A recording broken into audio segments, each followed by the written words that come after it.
Nick Greco, thanks for being on the show, man. Thank you. Excited Thank to you. have you and Happy have to be this here. conversation. Yeah, appreciate it. And you're founder of C3 Education and Research. Absolutely, yes. What you're just saying, yeah, I get, are you a cop? And I get, are you in the military sometimes? Because actually my hair's a little bit longer, but right now, I'll get it cut pretty short. The sides are short. And people are like, are you in the military? Did you serve? I'm like, no. It's one of those things where if I had another life, I think there might be a military in that life. You know, I could see myself getting into that type of stuff. Not so much the law enforcement. I thought about it at one time because my dad was a cop, but I never fully chose that path. Or maybe it didn't choose me. Yeah, it's in the genes though, right? It's you could say it's in the genes, you know? Yeah. Well, it's a compliment though if you get that. And like, I don't mind it. say, Yeah. it's It's totally fine. Yeah.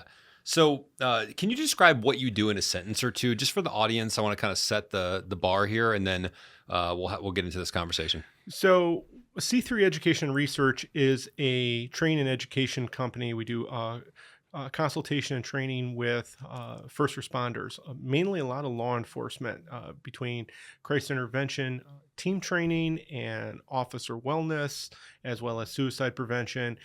We have a whole host of various courses that we offer, and not just in Illinois and Wisconsin. I've been to about 32 states, and plus I've also traveled across the world doing training.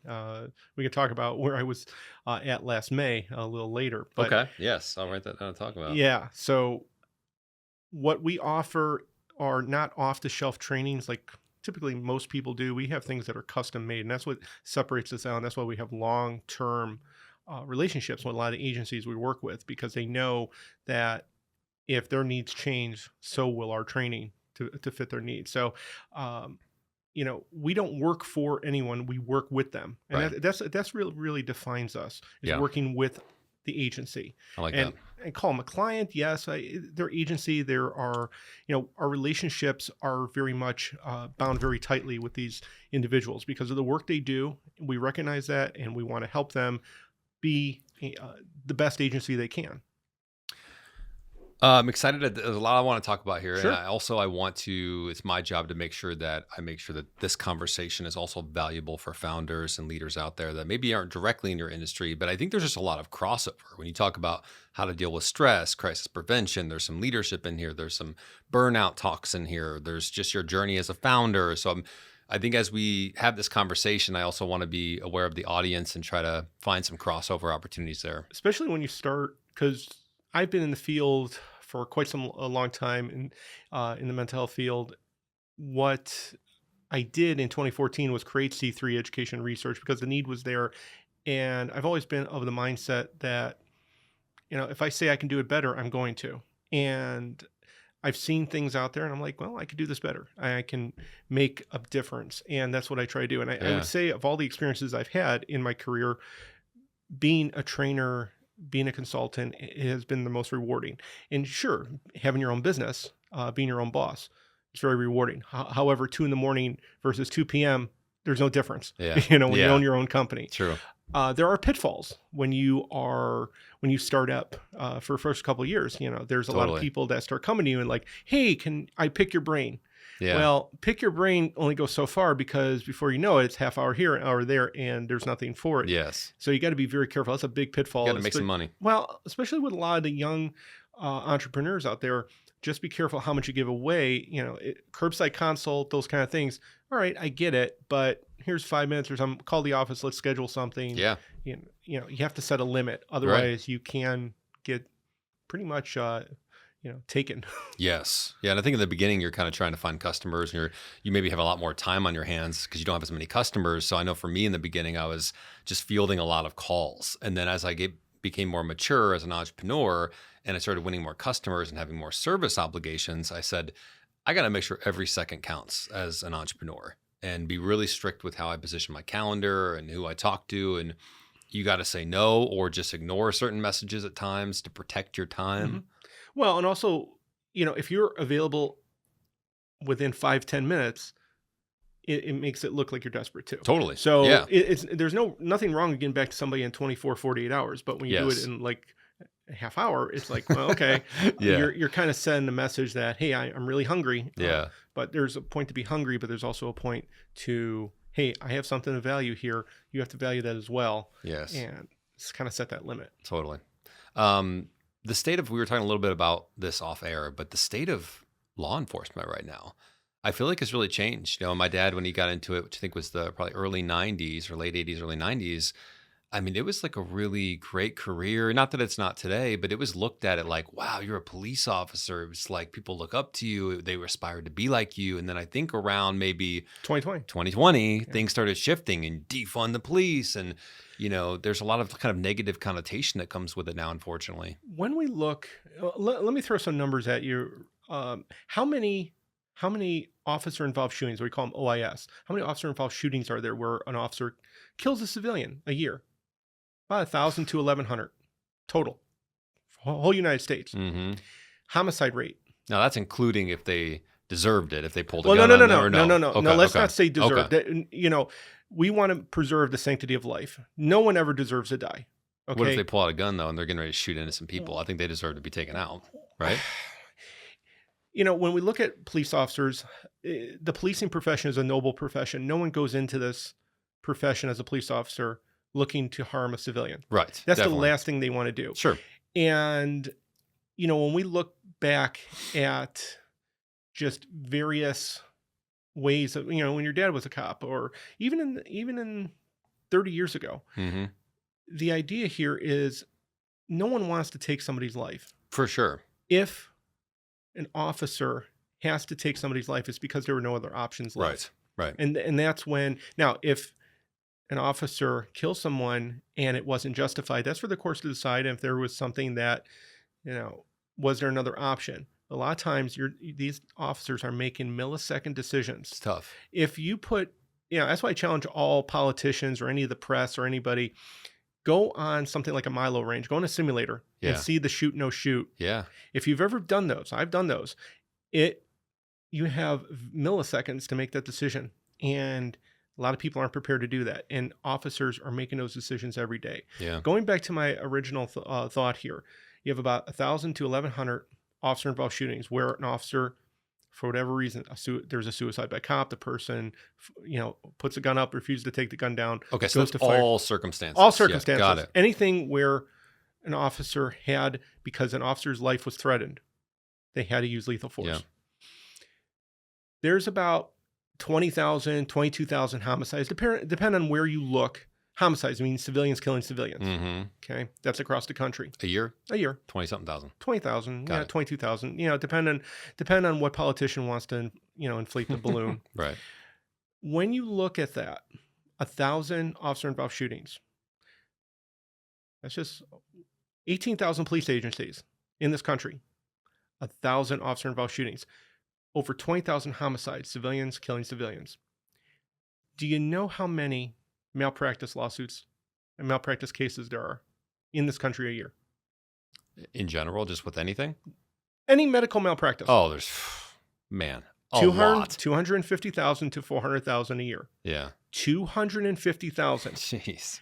So $250,000. Yeah. Just at the low end, $250,000. If there's a reason to sue somebody, they're going to take advantage of it. Well, a lot of yes, people very will. litigious society. Fortunately, yeah. Very litigious society. However, I have not for once heard anybody in the general public or the media or a politician say, let's defund the doctors, let's defund nurses. And nor should we. Yeah. We should never That's a good point. take any profession and bastardize it and put, we have about 800 to 900,000 sworn police officers in this country across 18,000 agencies. The majority are small agencies. There's mid-size and large, but majority are small. Now, when you think about that, they took a profession in 2020, when COVID started in March of 2020, everything was like, we love our first responders and everything like that. And then in what happened in Minneapolis at the end of May, it was an isolated incident, but then it just ballooned out of control. Mm-hmm. Now you took all these officers and said they're all bad. They were taking police shows off the air. They were taking the Paw Patrol. Oh, God. They wanted to take Paw My kids Patrol used to watch that. with Chase. Patrol, Paw Patrol. Paw Yeah. Patrol. We got the earworm right there. And it's like, wait a second here. You went from we love you to we hate one group. And why? If we look at Minneapolis, they had an incident with a police officer who shot a woman who's from Australia, shot her through the car. when she had reported a crime. Minneapolis was already at a defunding the training prior to 2020. They had defunded $1 million. Hmm. All right. So Minneapolis, part of their issue was their training. They did not have probably the right training. However, when you look at the things that happened in this country since 2020, a lot of officers said, why do this job? Everyone is looking down on us. You look at Illinois with the Safety Act. That was pushed through at like 4 a.m. The 30,000 signatures that were against it were thrown out in the middle of the night by numbering that bill. What's the Safety Act? Real quickly, what is The that? Safety Act is over an 800-page document, which has a number of things in it. That's like a podcast in and of itself. But the Safety Act is where they got rid of bail. A number of crimes are not felonious anymore. They're reclassified. If there are certain cases where an individual, if they commit a crime, it might be deemed, well, they're not a threat to the public. It was only against their wife or their husband or a family member. So they're not a threat to so they let them out and they put them on electronic monitoring, which we know electronic monitoring is not the best either. But the Safety Act was another issue that It doesn't sound like it should be called the Safety Act. Oh, most of the time these things, where it's a stimulus act, society and all this, not safe act is what that. You have a lot of, and what cops call it, the Catch and Release Act, where they catch this individual. And I was talking with a police officer about 3 weeks ago, and she's like, she does DUI interdiction. And she goes, these people pleaded down. She has one case. And I go, well, I want you to look at it this way. And she's only got 3 years on the job. And she's already talking like this. And I said, you have to think about it this way. You got that guy off the street. He could have killed himself or more than likely somebody else. You got him off the street. And you may have to do it again and again. You can't look at what happens after as being your fault. We have essentially a legal system more than a justice system at times. Because people can plead down and the judges and the attorneys, and they do all that kind of stuff. That kind of helped her. That brings me to another point. When you were talking about where we're at in policing, we have about 3 different generations right now. You got the millennials, you got Gen Z, you got Gen X. And Gen X is a lot of them are getting up there. They're in their 50s. They're getting ready to pull the pin, so to speak. Right. With that in mind, you have a generation 3-4 years into the job that don't know necessarily how to do the job or how to stay in the job. And we're finding retention efforts are even more crucial than recruitment. Really? And I feel like that didn't used to be the case. You signed up and you were in you were 20 or 30. You got a pension. A lot of people are starting to look at like, hey, 5 years in, why am I doing this job? I don't know. There's no camaraderie anymore in some places. Now, if you take a agency that has good recruitment retention, and there are a lot of them where I live and in different parts. I can show you top-down chiefs where the leadership is there, where they are doing what they're supposed to do. They're taking care of their people. And what I always like to say is taking care of their officers means treating their officers like an asset, not a liability. So there are officers that work in agencies where they are micromanaged, where there is agency betrayal, where there are individuals that really don't have their backs. And that is a huge issue. And when you look at agencies that have poor recruitment retention, and it's not going to be a $10,000, $15,000 bonus, because if they recruit somebody in, whether it's a lateral from one agency to the next or get somebody brand new in, and say, I'll give you $10,000 bonus. That's great. But what does it say to the guy who's been there 12, 15 years? He's still working the same job and he get a bonus. You also look at, all right, so you get this person in, how are you going to retain them?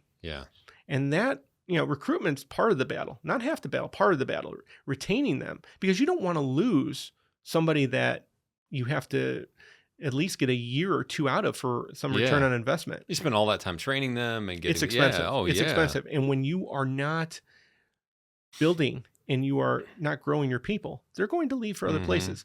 You ever see 2 cop cars and they're opposite ends of each other? They're talking to each other different. Whether they're same agency or not, they're talking, everybody gossips, but they're talking about, hey, my agency is doing this, my agency is not doing that. And, you have to do more as an agency to keep your people. And that means it's not just, they break their leg, they can come back to work later. It's if they got PTSD, if they got depression, if they got anything, we got to help them get through this. Right. Otherwise, don't complain you have recruitment and retention problems. I can talk to any of these agencies and any of their people, and I have, and I'm like, how's your recruitment? They're like, really bad. Yeah, there's a lot of obvious factors. So Nick, what's the one big problem that your business solves, that you're brought in to solve for them? Well, we have multiple things.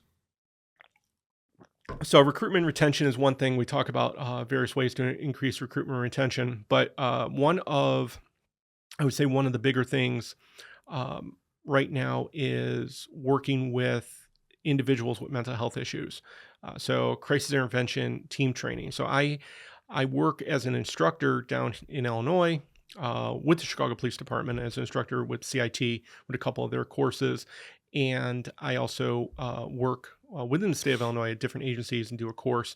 So I do a lot of instruction down here in Wisconsin. I actually head up in Walworth and Kenosha County. I head up CIT programs where I coordinate it and run those programs. And so that's a 40-hour week for me. Mm-hmm. And I have other trainers, but we are going through the scenarios. We're working officers through that stuff. But we also incorporate the officer wellness, which is something near and dear that I like to work with, is suicide prevention, officer wellness, surviving on and off the job, how to basically, what do you do after your 8 or 10 or 12-hour shift? Mm-hmm. What do you do when you get home? How do you decompress? How are you going to shut it off, so to speak? How are you going to maintain an identity beyond the job? Yeah. So many times. That's important for entrepreneurs too, is like you tie your entire identity up in what you do. Well, we were talking before the podcast, 2 a.m, 2 p.m. It's not much different when you own your own thing.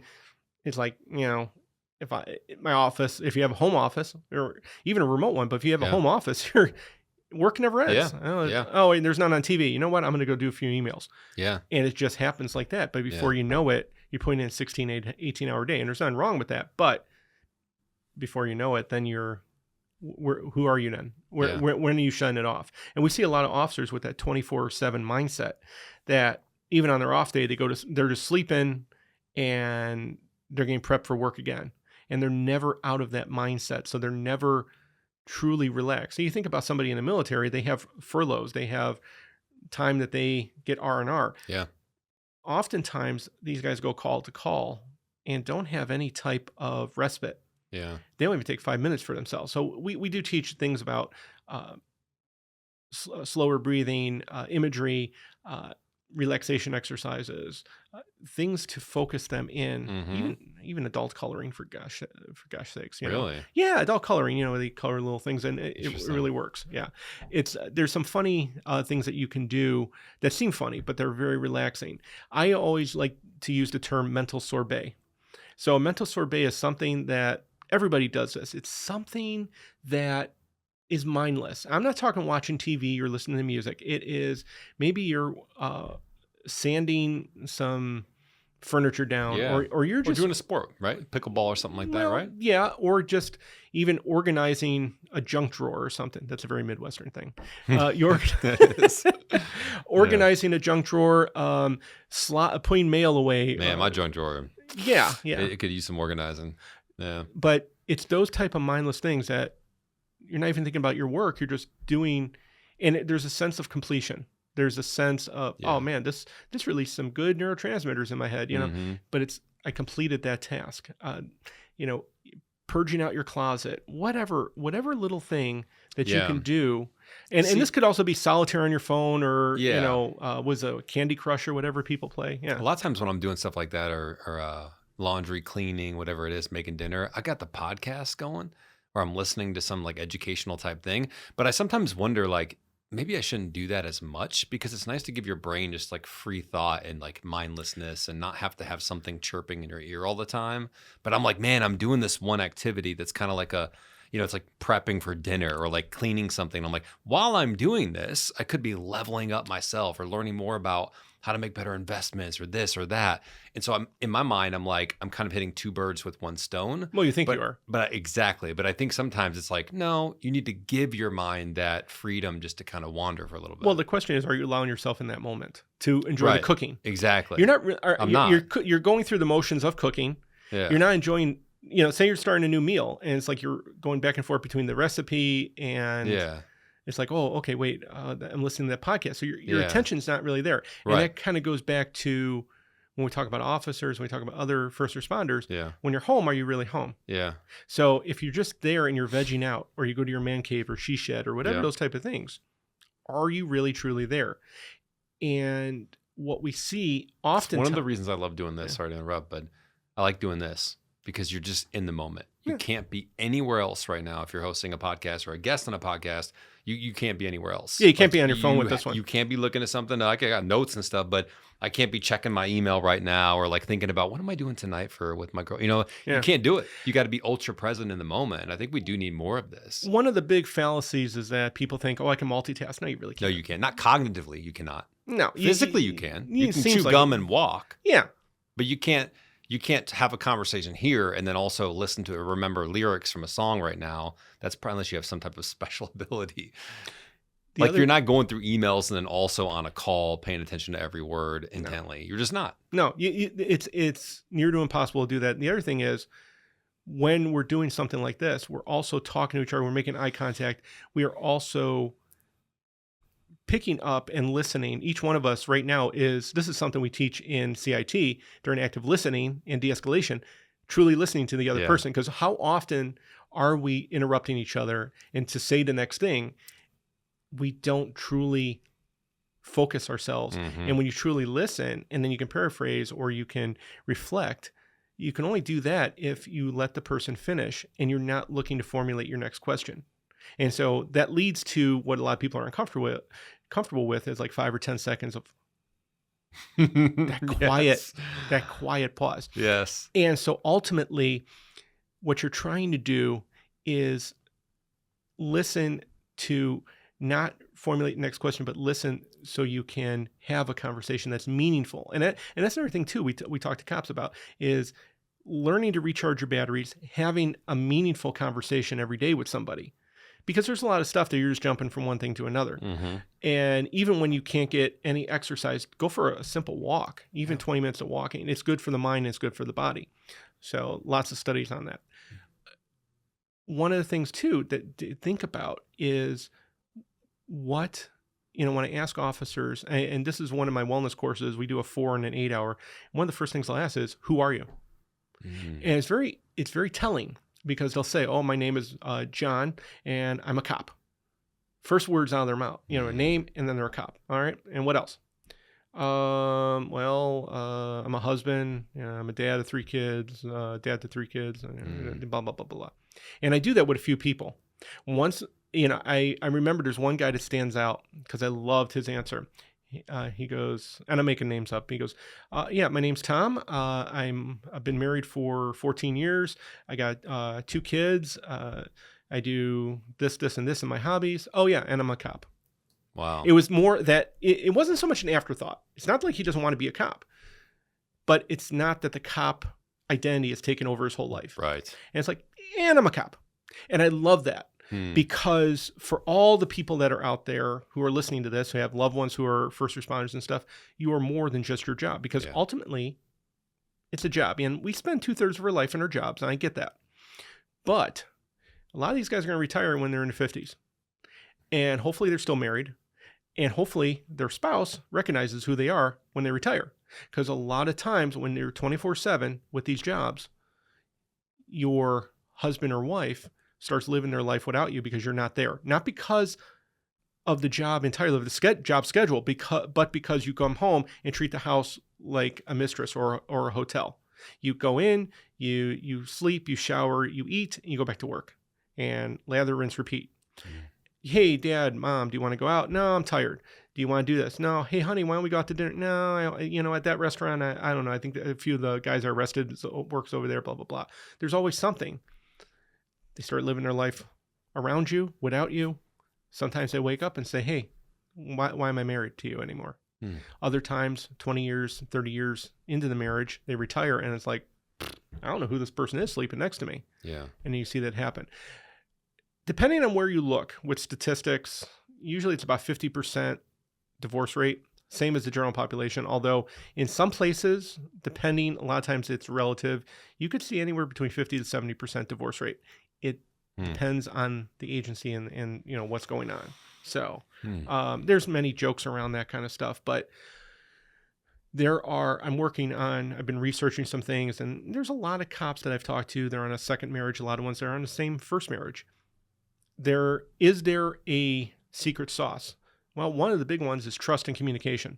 Yeah. You have to be communicating with your spouse. You have to let them know about the job. You have to let them know about the things that are going on. Why is that so important? Because I grew up with a father that was a cop, obviously. All right, we'll do your therapy later. Yeah. But I wouldn't say that he overly shared what happened in that world. I think he tried to compartmentalize it. That was the thinking before. Yeah. That's very old school thinking. And for a lot of ways, back then, it may have been healthy.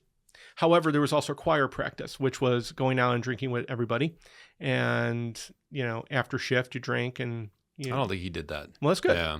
But a lot of times that was what was happening. Other people would just bottle it up because they didn't want to traumatize their family, so to speak. But the problem is the kids, the wife, the husband, or whoever, they see what you're going through. Yeah. So there's secondary trauma. You're feeling it. It's within the house. All right. So, well, you know what? Oh, dad looks like he had a bad day. Let's not talk to him. You know what? We're just probably going to go out to eat because he doesn't look like he wants to be bothered with us. So we're just going to leave him by himself. You want to come with us? No. Okay. I'm going to take the kids out. Okay, great. You know, he just wants to be left alone. But the problem is that it creates more distance. It also, by bottling that stuff up, if we had a water bottle, you know, there's no spigot in that water bottle. So when they retire, they have all this stuff. They have their highlight reel. They have their things that are still in their head that they never processed. So their retirement isn't as great as they expect it to be because all the stuff now, they're not busy anymore. Now they have all the time in the recliner or all the time at home to start trying to process this, and it's overwhelming. So when we look at 30 years ago, 20 years ago, how often were cops being attacked like they are now? I'm talking physical altercations where people are looking to shoot them and ambush them. Switching over from wheel guns to semi-automatics to having, you know, body armor that is a necessity to wear. Your vest is a necessity to wear. Policing has changed because the public has changed. The public demands are unfortunately sometimes unrealistic. They don't want to be bothered, but they want police. Then they complain when there is too much police, when there isn't enough. They're never, you know. So Nick, let me ask you back to there's so many good things that you said. I wrote down some things. I'm like, I don't even know if we're gonna have time to come back to everything you just said, but what do you say to someone that's like, I don't want to talk about my work when I get home? And I think, you know, if you're listening to this now, maybe you're not a cop or a first responder, but you're a business owner or you have maybe a heavy stress job. It's the same thing, right? You're coming home, you're clocking off, or maybe it's even worse because you never really clock off. And you've got this kind of like, some people do compartmentalize. Yeah. So it's like, what do you say to the person that's like, I want to kind of just, I don't want to talk about it? Well, hopefully you have trust in your relationship, but you also have communication. This goes back to what we were talking about before, and we kind of went a little bit off. But you have to have an agreement with your spouse on what you're going to talk about. If you've had a bad day and you don't want to talk about anything, let your spouse know, look, I've had a really bad day. I don't want to talk about anything. However, I still want to be here. We can watch TV together. I'm not going to really talk, but the nonverbal is important. Yeah. Be next to that person. Sure. You want to talk about it? No. What do you need? Hey, just sit next to me. That can be huge. Yeah. Don't push your loved ones away. That's probably one of the biggest things that, you know, people think verbal communication, but it's nonverbal as well. So true. When you push that person away, you can have bad days. You can feel rotten. You can be rotten. We all do have bad days too. Yeah. But you have to explain, you have to let your partner know about that. Because if you don't, then things build up. And you get contempt, disgust, hate, all that, which will kill a marriage, will kill a relationship. So that goes with that's general for everybody. You can have a bad day at any work. You could be a lawyer, you could be an architect, you can be a podcaster, whatever. When you bring the job home, and everybody tries, everybody brings the job home in some way. Sure. Have something that your spouse, you talk to your spouse, is like, hey, I'm going to prep you here. Call ahead. I'm going to get home. I'm going to need 20, 30 minutes just to decompress. And then after that, then tell me about the kids. Tell me about your day. But I need that 20, 30 minutes to decompress. Or if you are a first responder, have that built into the relationship, that some days I'm not going to talk about stuff, but every day I get home after shift, I need 30 minutes to shower, relax, and then hit me with everything. If you bombard somebody when they come right in the door, you're not going to get the best of anybody. Yeah. These are not only communication, but it's relationship contracting kind of in a way. Yeah. So you have this Really good, man. Well, you have this thought that, look, I'm having a bad day. Can we get Chinese takeout? Can we do this? Can we, you know what? There's a favorite meal I like. I've had such a bad day. I know you'd probably not want to cook tonight. Is that a possibility? Okay. Hey, you know what? You don't want to cook. How about, can we pick up such and such? Okay, great. That'll do. Now, what if your spouse is just not willing to even have those conversations? Divorce them immediately. No. Jeez. What if you no. got a spouse that you're like, I really want to communicate and like talk about this, but they're just like, I'm not talking about this shit. It's bullshit. There has to be an agreement. Now, you don't have to share everything. You don't have to be HBO, Cinemax, Showtime versions, but there has to be some pay for cable, made for TV discussion. And it could be, hey, there was a really bad accident. It sucked. And it could be that. And people died. And I'm not happy about it. And leave it at that. But there has to be an agreement. Following it up is just going to keep overflowing the bottle. And without a spigot in there, you have these guys, they're like, well, I thought I was doing the right thing. I was working. I was doing all the overtime. And that's another thing to get on the overtime hamster wheel. But yeah. There's a whole thing behind the overtime hamster wheel too. But getting on the hamster wheel of overtime, I'm working all the time, so I can give you this, so I can give you that. But cars and toys and vacations are no substitute for you. Right. So you can't buy your way into relationship bliss. It's not going to happen. I always thought, and one of the reasons I've never said, I'm doing everything in my business for my kids. Bullshit. Like I never believed that. I believe that there's different reasons we do different things. It's not as simple as saying, I only do this for this one singular reason.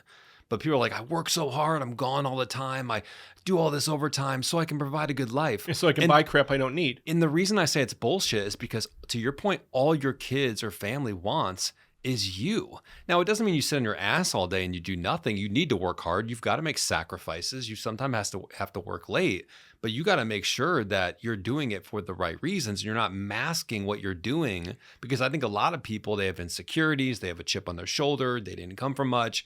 And now they're overcompensating the other way, but forgetting what is the actual really most important thing. Well, they're living to work. They're not really enjoying, and so you work so you can live, so you can buy food, so you can have your house and everything. But sometimes they take it a notch further. And it's like, well, I'm going to keep doing, I'm going to overtime.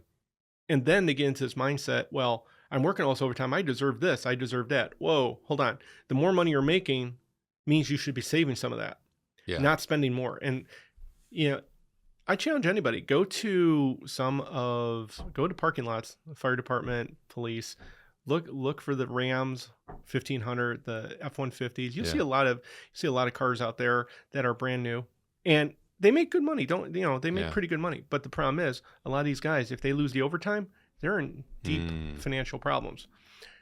It's not so much a money issue. It's a spending issue. And they put themselves into debt, and, I deserve this. But you're just taking this car from point A to point B, back and forth to work. Well, I bought the car to fish, to boat, to do. Are you doing that? Well, no, I got to work all the overtime to pay for the $800 payment. It's so ironic, yeah. Well, and that's the hamster wheel. Yeah. And one of the things, that's why I love talking to, myself and some of the other people who work with me. We love talking to the recruits, especially when they're coming out of the academy, before they get that first paycheck, don't buy something big. A lot of times they make a big purchase. They buy a new car, buy a new truck, and they're going to find themselves in the hamster wheel really fast because they're going to get into relationships, going to want to have kids. And before you know it, overtime is not something they want to do. It's a necessity. It's something they have to do. So we talk about financial planning as well. Some of the financial things. I have a good friend of mine who he's a deputy chief. He does whole couple hours on financial planning, and that's so important because you look at 2/3 of this country cannot afford $1,000 expense. That's crazy. Even $400. They don't have savings. They don't plan ahead. Yeah. I was always taught my parents, live below your means. Yeah. I was told that a million times, and they did that, and I still do that. And I think that's just an important thing that, especially we live in a world where like everything's a click of a button away. And disposable. It's like, this is fast. This 1 second later, it's here. You can buy something, pay now or pay later. It's like, what? Like there's all these things, and it's like, man, what? And again, to your point, like, what are you really doing it for? Like, why do you need all these material things that you can't afford? I mean, it's not going to make you happy inside. It might make you excited for a couple of weeks, but then it disappears, and you're left with, what do you got? Shopping's not cheaper than a therapist. That's really what it comes down to, because you're going for that dopaminergic, serotonergic hit, and that's going to be fleeting. Yeah. And you find people buying tons of stuff on eBay, buying tons of stuff, trying to make themselves feel better. There is nothing wrong. Cars last a long time, and cars depreciate in value. So if you have a car that's 10, 14 years old and it's still running, you can get 250,000 miles out of it. Who are you impressing? Okay. Right. Now, if you have a safety issue with your car and you can't get it fixed, or it's going to be way too much, but you look at the price between a new and a used car, the differential is only like $3,000 to $5,000. So used cars used to be the way to go. Now it's like, if you have to, that's a huge financial burden. If you have to buy a car, why are you buying a car when you could put that money into other things, like partly your retirement for one? Right. So when you ask that question to other people, who are you? When I get asked that question, kind of my first natural response is something with my kids, father. Good. So I'm proud of that. Good. I also think like creator, a builder, entrepreneurs in there too. I start maybe describing myself a little bit. I like to have deep conversations. I also like to have fun and be humorous, Nothing wrong with that. How do you answer that question when someone asks you, who are you? I probably say, I'm a husband, I'm a father, I'm somebody that's goal-oriented, somebody that likes to solve problems, have my own business, stuff like that. It's a good balance. Yeah. It really comes down to putting you have to take care of yourself first. You always have to put your oxygen mask on first. So there's nothing selfish about that. You can't help others unless you are in a good place yourself. But you have to be family oriented. You have to be, because I tell people all the time, your boss or your chief or whoever, that person is not going to take care of you when you are 80 years old. It's going to be your family. Right. Okay. So the kids, the wife, the husband, whatever, they're not going to remember all that wonderful overtime and, you got me a PlayStation. They're going to remember that you weren't there. Yeah. They're going to remember that dad wasn't there. And as even when the holidays come up, Thanksgiving, Christmas, just because the calendar says, it's Christmas or it's Thanksgiving, a lot of people have different schedules, and especially in first responders. That Thanksgiving can be Friday or Saturday that weekend. I tell people all the time, Christmas, especially with little kids, say mom is with the kids on Christmas morning. That's Christmas morning, and then dad is going to be home on the 26th. No work. Hey, second Christmas. Little kids will love that, right? Yeah. So you can do that. You can still have those experiences. People got two different families, in-laws, stuff like that.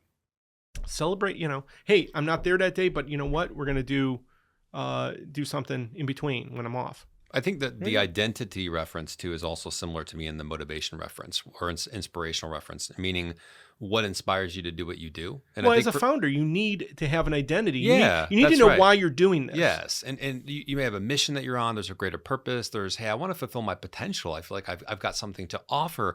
And then on the other side, there's as equally as important, there's also, I want to provide an amazing life for my kids. I want to do vacations. I want to be there for them.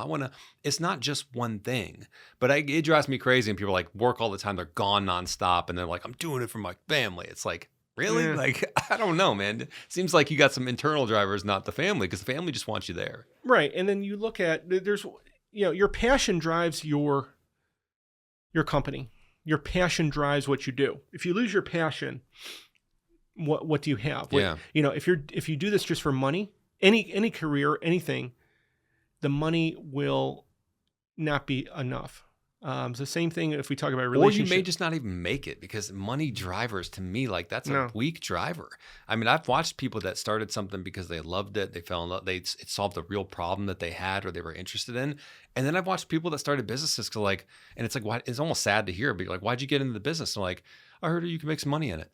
And it's like, man, that's probably not going to last. And a lot of long. those people fizzle out because Exactly. There's deeper nothing purpose to get up or mission or like something to get you excited. It's like, I'll make more money today. Just like any relationship, it has to be built on trust and communication. You Yeah. can't have a relationship built on sex. It's not going to work. Right. Same thing with building a company.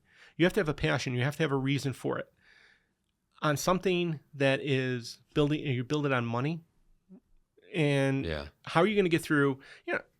I survived 2020. I didn't take any kind of government assistance or anything. I survived because I looked at what I could do. I lost money just like every other entrepreneur, every business owner.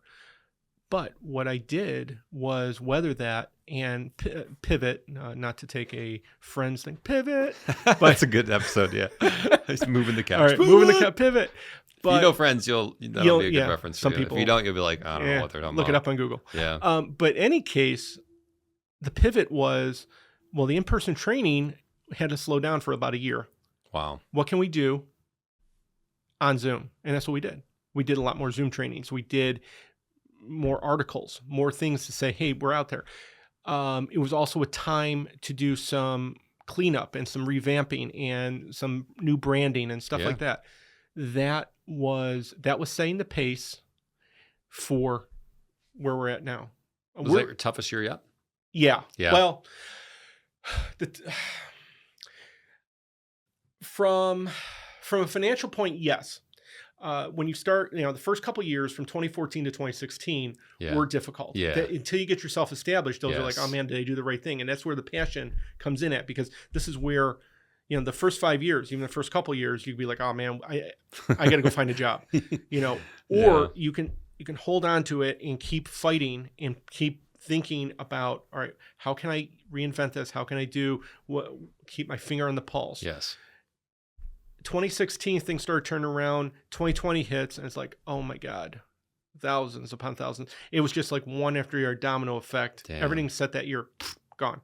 Wow. Then when we, now I'm at a point where I'm booking into October 2026 right now. Wow. So there's a lot of stuff where I'm either having to say, I'm starting to have to say no to some things, or I'm having to say, I can't do it then, but can we do it this way? And it's a nice place to be, but heck yeah, it is. There can be feast and famine, and you never get too comfortable. Yeah. Because is all of yours kind of the training sessions, or it's a period of time and then it ends, or is there ongoing work for your business? It depends. I have ongoing work, and then I have what I like to call one and dones. Yeah. They're like, however, because some of the negotiations, some of the contracting, I've built relationships with them where they're like, you are not only affordable, it's not cheap, but it's affordable, and there's a lot of value in enduring materials, all those kind of things where there is value added to every presentation. A lot of them are like, okay, you are going to be our trainer for these things. And I've had people call me 4 years later, we have a new pension board. We need you to train our people. And so that's a real, repeat business, obviously good, but it's also the word of mouth that's out there. Yes. And like with anything, any founder, any entrepreneur, your reputation is everything. How did you get into this line of work? Got arrested too many times. No, just kidding. I was like, either he's a cop or there's No, some no, type no, no, of no, no. some No, type you of you were saying, connection. yeah. So it seems odd, but I've been working with law enforcement off and on for a number of years, since around 99. There was always something going on every year. And so at one point I had like 3 different jobs. I had one job here, and it was always so when in 2014 I had, well, 2014, I was like, got tired of working for people. And this one place I was with, I'm like, ugh. Well, what And type of work are you doing? Because what made you qualify to go into this line of work even? so I have a master's in psychology. I have some I different figured trainees. that. Yeah. And so I had taught as an adjunct professor, various courses, various institutions over the years. And I've always been somebody that built up a lot of knowledge. And I'm going to get too much into all that. But around 2014, I started doing some, this one college came to me and it's like, we're doing mental health training for cops and reviewing stuff. And, you would be good for this because you have this background there. I'm like, okay. So I started doing that. 2016, I started getting involved with the CIT program, and it just kind of naturally fit. There's and I guess I have some kind of similar mentality to, it's, there is I'm very humbled by the fact that when I work with these individuals, they do come to me, they do talk with me, they accept me into their world, because one, it's kind of hard. It's like, dude, you're not one of us, but Yeah. you get us. Yeah. And I try to, get them and try to help them. And for a lot of times with individuals who are seeking help and assistance, I have a lot of resources that I refer them out to. We could use more people who, there's a lot of people who need, just in general too, just Yeah. help and stuff like that. So the need is greater than what we have. To get into the psychology of things, I think about stress, and then I wonder sometimes if people are stressed or if they're just working too much and need a break. What's the difference? How do you define stress, and what does it do to the human body? Well, one of the things that you hear a lot of times is, oh, I'm burnt out. I'm burnt out. And everybody, especially a lot of agencies or a lot of, see the hospital administrators say, oh, people are burnt out. So why don't you go ahead and work out more? Why don't you go ahead and eat better? But that's not necessarily the issue. Yeah, we all can eat better. We all can have healthier lifestyles, but that's not going to fix a dysfunctional hospital administration or dysfunctional agency. So burnout tends to be a cop-out when we have dysfunctional places.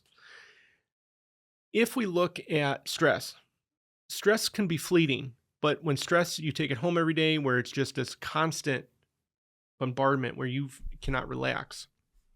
That stress can actually get further into hurting your immune system. Yeah.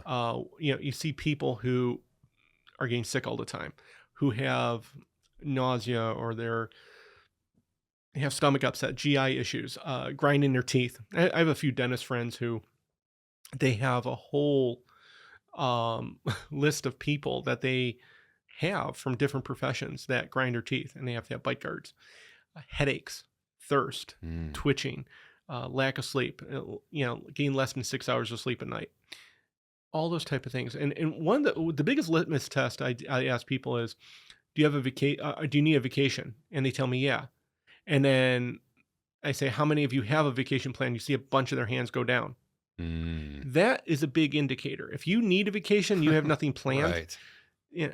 Use that time. Yeah.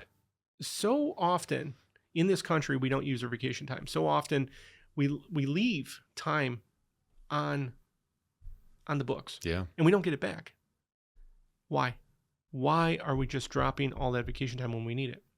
So I tell people all the time, take some days off. If you can't do a 7-day vacation, take an extended weekend, but do something. For relationships, especially, have a date night. At least once a month, at least. Yeah. The other thing is, I know people talk about, oh, we do everything for the kids. The kids come first. Okay. You need to come first. Put your oxygen mask on first. Yeah. Then your relationship and your kids, because if you and your spouse don't have a good relationship, it's going to carry over into the kids. Totally. And if you have one partner who's resentful because one's doing everything with the kids and there's never time for me and you, that breeds resentment. Yep. Okay. So those are the type of things to start looking out for. When you look at other impacts on the body, well, gaining weight, you get the metabolic effect, right? You be pre-diabetic, high triglycerides, high cholesterol, high blood pressure, all that stuff. Stress eating. People stress eat. And if you're not getting enough sleep, or if you work a night shift, what's going to happen? You're going to eat because your body is getting the wrong signal. When you should be sleeping, your body is saying, well, all right, we'll eat to stay up. That's rough. We'll take some more caffeine. You see people, I say drink their calories. You go to Starbucks, Dunkin' Donuts, get a $400 frappe latte, half mocha, decaf, whatever. And it's got whipped cream and all this, and it's 400 or 500 calories. Oh, yeah. It only takes 1,000 calories extra a week to gain a pound. So you think about it. So you get a pound a week if you're just doing that much extra. 1,000 calories extra. Yeah. So you think about, so if you think about 2 to 3,000 calorie diet, but you need to sometimes have a calorie deficit, because if you're just plowing through food all the time, you're not exercising, not doing anything, you are going to gain weight. It's going to store as fat, and you're not getting enough sleep. We know if you're not getting enough sleep, sleep deprivation is going to lead to a bunch of issues, both physically and mentally, as well as weight gain. Yeah. So. Wow. It's crazy how the mind connects to the body so well. We think about like physical health, and I'm working out, I'm eating healthy, and then we separate like how we feel, our stress levels, and it's all tied together so much more than we think. Immensely tied together, and that's one of the things that we talk about in one of the training courses is cops for years have been physically well trained. You look at SWAT, you look at all that stuff, but here's the thing. When we get the SWAT guy knocking down the door, what's his mental state like? No one thinks about that. Right. No one thinks about that. That's the last thing. Yeah. I like to say it's a joke, but it isn't. If I go to any police agency and I say, hey, I have a wellness program, they'll say, we don't have the money. And I'll say, hey, how about I just come in for a roll call or something free? I'll say even free, right? Yeah. Everyone loves free. We don't have the time then. That's when they'll tell me. But if they say, hey, you know what? I go, hey, I have, let me check all your Glocks out. I'm a Glock armorer. Oh, okay. They'll get me in that same day or the next day, because they look at Velcro and all the tactical equipment, all this stuff as being important, and it is. However, none of us would go to a doctor or an architect and they can have all the tools, but they don't know how to use them, or they have all the tools, but their mind is not there. That's such a good point. So, keep that in mind, that you cannot separate the body and the mind because they go together.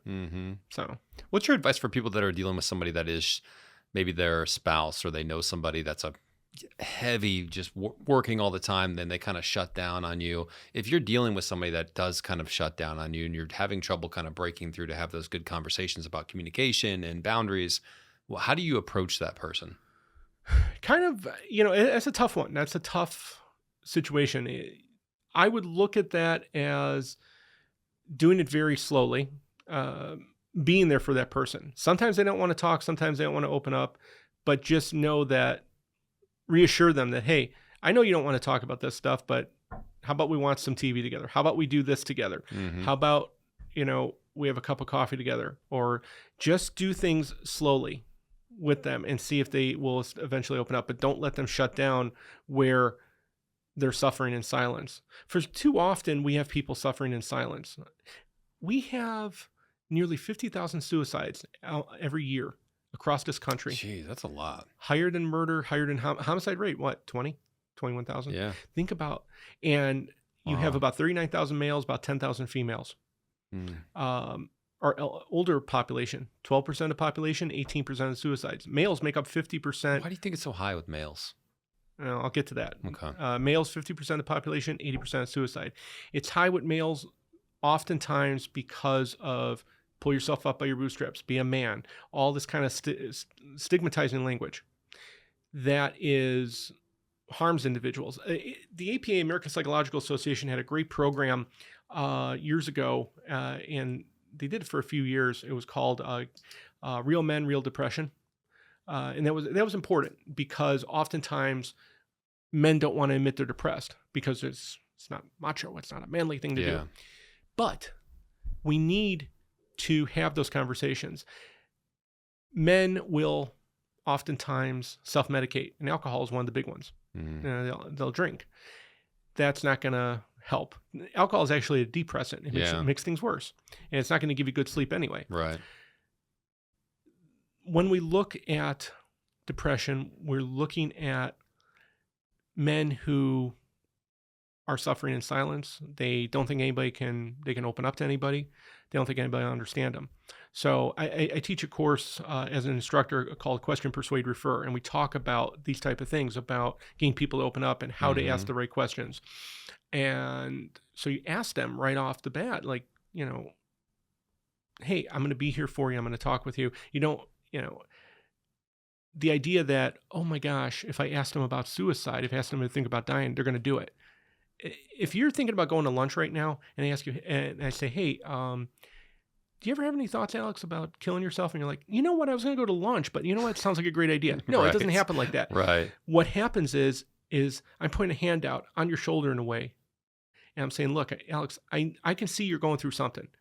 And you can tell me you're fine, you're good, but I know you're going through something, and I'm here for you. You may not want to talk about it right now, but I'm going to be here. So it goes back to what you said earlier, like, hey, if somebody's suffering and doesn't want to talk, look, I know you won't want to talk to me right now, but maybe you'll want to talk to me in a couple of days. I'm going to keep checking in on you. I'm going to keep doing things for you. I'm going to try to keep you there because I don't want you to become a statistic. I don't want you to die on me because you're important to me. I care about you.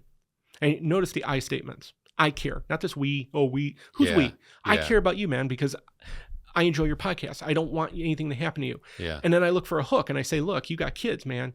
They need your dad. They need you in their life. Yeah. So. Wow. Yeah. It's heavy stuff, man. It is. But it's real stuff, though. That's the thing. It is. It's really real. Now, and unfortunately, we don't talk enough about this. Suicide tends to be a taboo topic, but there's people out there that listen to this podcast and have people that they know, especially with holidays coming up and things like that. 100%. If you live in the Midwest, you know darn well, we get like what? If we're lucky, 7-8 hours of daylight. Yeah, and I know. That's impacting people too. Totally. But when you also consider how many people don't have that opportunity to talk to somebody, or I don't know what to say to them. Just say, hey, man, I care about you. Yeah. Hey, I want to know what's going on. Phone calls, conversation, a phone call, person, whatever you're comfortable with. Yeah. What you were somewhere in May that you were mentioning earlier. We were talking about yeah, that was very interesting. So I've done a lot of global training, and one of the things was training the national Ukrainian police force. Really? CIT. Yeah. You were in Ukraine. I was in Kyiv. Wow. Yeah. And what was that like? It was, there were bomb alerts and things like that. We had to go in the shelter a few times. We were able to get through all the training. We did 80-hour training with them because it was a train-to-trainer model. It was a phenomenal experience. Unfortunately, because of how things happened, it became just a one and done. There were supposed to be multiple trainings, but unfortunately, it was just a one and done. But I had been there before, pre-war, where it was, you could fly right in and everything. Yeah. This was a little bit different, but it was a phenomenal experience. It was. How'd you get in there? I mean, you got to sneak in there almost, don't you? Yeah, I'm not going to get into that. Oh, okay. But it's planes, trains, and automobiles. Off-air conversation. It's planes, trains, and automobiles. There you go. That's really what it is. Yeah. And I had another my co-instructor with me. Her and I both created this program. It was just a great experience, and they're still using the program. A lot of the things we taught them. So when we talk about imagery and meditation and the adult coloring books and stuff like that, we instituted that, and they loved it. They loved it because of they have a high PTSD rate, obviously. Sure, yeah. There was a lot of stuff that was eye-opening. The food was great. The people were great. Yes, there was there was hazardous duty pay. There were things that you had to be very careful of. There was a curfew. But wow. How did you get that opportunity?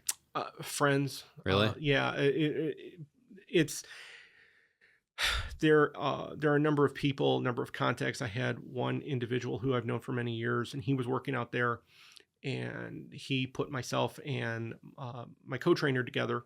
We never knew each other. We're good friends to this day. Obviously, when you go through nearly 3 weeks together in that environment, you form a bond. Sure. Her and I are good friends.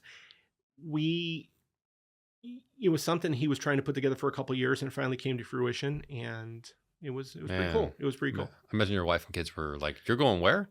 It was something that, yeah, if they weren't on board, it would have been a different story, but they were on board. They, there was a level of being nervous and, Yeah. you had your head on a swivel. You Yeah, had to be for sure. You had to be careful with that. So Yeah. Wow. Yeah. So, As- but that's something that, once in a lifetime opportunity, and something It's pretty cool, man. I even thought to myself last night, if things were different over there, if the opportunity came up, I would go back. But, Yeah. It's hopefully that whole conflict gets resolved soon, but I don't know. we'll see, man. I stay out of that stuff. Yeah, same. So last question as we wrap things up here, we have a Founder Talk Club, which is a community of people. Some people have been on the show that are a part of it. Other people are just joining in, their listeners. And we sometimes ask questions that they can ask for the guest coming on. And so one of the questions that we got from Gail was, how do you approach designing curriculum or training? And do you do a training needs analysis? We have a lot of entrepreneurs that teach, coach, train, do keynotes, all this different stuff. And so curious to hear your answer there. I love what Gail just said. One of the biggest things that, and we said earlier on, I don't do off-the-shelf training, so I do needs assessment all the time. So when I have a new client or agency come to me, I'll give you a good example. We do this one. I'm not trying to do an infomercial here, but no, it's we have a very popular course with sexual harassment and discrimination. So we can tailor it to any agency or any organization. What we do, that we can do like a 2-hour or 4-hour, typically 2-hour. And everybody says, oh, here, read the zero tolerance policy and check off a box. This is a little bit different because we look at your policy and we incorporate it into the training and give examples and make it interactive. But it's based upon, give me what your SOPs are. Give me all that stuff. Let me review it. Let me incorporate it into the slides. Let me build something that's specific for your company. And there we bring all the people in. And however, I did one for a countywide agency. I trained over 500 people and we did about 10, 11 sessions to get everybody. And what we did, we had, okay, guys, this is in your SOPs, and we covered different parts, but then we said, hey, this is what happens when X, Y, and Z happens. And we gave scenarios and test questions and talked about what happens if you have a coworker and you're their boss and they're pregnant, and can you go up to them and ask them, are you pregnant? Or when you, no, don't do that. Or how about, hey, when are you gonna take leave? You can't ask that either. Yeah. It's the onus is on the individual to tell you, yeah, I'm pregnant. I'm going to leave, on my 8th month and December 1st, I'm going to take time. But you can't ask them. Yeah. So people don't know that. And then how many times you get third party Could you vendors. imagine asking somebody if they're pregnant and they're not? Yeah, no, just avoid that. Man, like that would be a bad avoid scenario. That, it's any of those kind of questions. Yeah. Just, nowadays you have to avoid it. But even what people don't realize, when you get a vendor that comes in, that vendor is still an extension of you. If they do something, that can derail your company as well. Yeah. So back to Gail's point, one of the things, gaining new clients is wonderful, but assessing their needs, so you're not just pulling stuff off the shelf. Right. Now, there are clients that say, look, just put this together, or I'll just send them, I'll send them their, what they want in a proposal and send them an RFP. And they're like, oh, this is exactly what we want. And like, do you want anything tweaked or anything? No. Cool. All right. Yeah. It goes to what they need. Yeah. Right. We do the same thing from a marketing standpoint. Yeah. When we're working with companies, strategy, coaching, training their teams. We do a survey that we send out, and it's very detailed. And then we have a conversation and we base it around, what are you trying to accomplish? Where are you at now? Where do you want to go? And let's help you get there. Because then they're happier once you get there and everyone's clear on what you want to accomplish. One of my 4-hour trainings, there are some people that I'll ask them, just an example, do you need suicide assessment like the QPR? We got that already. Can you focus in on marital communication, marital relationships, along with all the other stuff? Sure. So it's kind of like putting different modules within the training. And so but you can't get that unless you ask your client. That's right. So another thing too, when I work with different agencies, depending on what training, if it's a police agency, I'll ask to do a ride along just to get the feel. Wow, that's cool. I haven't done that for a while because kind of get what they do and working with a lot of them. And then there are some places I'm like, I'm not going on a ride along. They're like, we'll take you on the SWAT team. You're like, I'm okay. Well, no, that what I do. Actually, I did a ride along in an agency in Arizona, and Really? it was phenomenal. Yeah. It was, That'd be yeah, cool. I'd that be down to do that. that was that was one of the best ride-alongs ever, because it's like you are, Yeah. what a great That's agency cool. that is. Yeah. Wow. Yeah. Nick, thank you so much for being on the show, man. It was a real pleasure. I wasn't sure how this conversation was going to go, but I got to say it's better than I thought. Yeah. So appreciate you. All right. Thank you Where so can much. people find you, connect with you, learn more about you? They can find me if they look up C3 Education and Research. They will find a website. They'll find me on there, and they can connect with me on there, and they can also just look up my name as well. I'm pretty well known on if you Google my name. But Yeah. So, but C3 Education and Research. My contact information is there, and cell number, as well as Ooh. yeah. Okay. All the way. All right. There you go. We'll link it up in the description so they can click one button, go to your website, link to That's wherever. awesome. But I really appreciate you on the show. This is a great conversation, man. Thank you. great. And thank Thanks. you for the gift too. Oh, no problem. Appreciate you. Thank Thanks. you. Thanks.